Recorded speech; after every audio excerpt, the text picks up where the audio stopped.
बीडच्या मस्साजोगचे सरपंच संतोष देशमुख यांच्या हत्ये प्रकरणातल्या आरोपींना कठोर शिक्षा देण्याच्या मागणीसाठी परभणीमध्ये सर्वपक्षीय मोर्चा काढण्यात आला।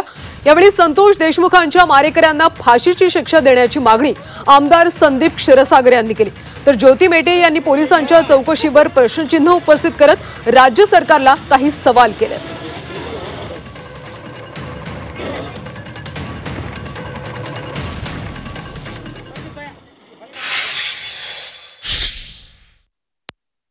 आमच्या तीनच मागण्या आहेत आता। म्हणजे पहिल्या दिवशीपासून मी मागतोय की हे प्रकरण एक तर फास्ट ट्रॅक वरती चालवा, अंडर ट्रायल चालवा आणि त्या ह्या पूर्ण प्रकरण चलूस तर धनंजय मुंडे साहेबाचा राजीनामा घ्या आणि जे काही मास्टर माइंड किंवा सीडीआर वरती हे माणसं सापडतील ह्यांना डायरेक्ट फासावरती चढवा, एवढंच बोलतो आणि माझे दोन शब्द संपवतो।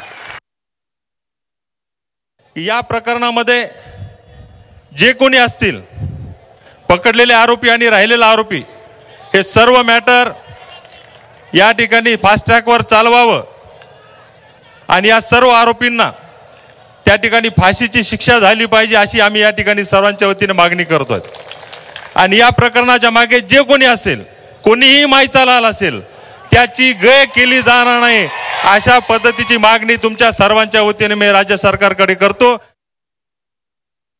घटना या आपल्याला राजकीय पैलूच्या पलीकडे जाऊन पाहायला हव्यात, कारण एखाद्या व्यक्तीची एवढी अमानवी पद्धतीने हत्या होते आणि त्यातल्या दोषींना किंवा आरोपींना शोधण्यासाठी पोलीस प्रशासन अपयशी ठरते। मग इथे कुणाचा वरदहस्त आहे किंवा नाही यापेक्षा मी म्हणते की पोलीस प्रशासनावरती जी काही जबाबदारी आहे ती त्यांची कायदेशीर जी जबाबदारी आहे, त्यांच्या पदाची जी संवैधानिक जबाबदारी आहे ते पार पाडण्यामध्ये ते अपयशी ठरतात का, याचा आता शासनाने प्रशासनाला जाब विचारायचा आहे।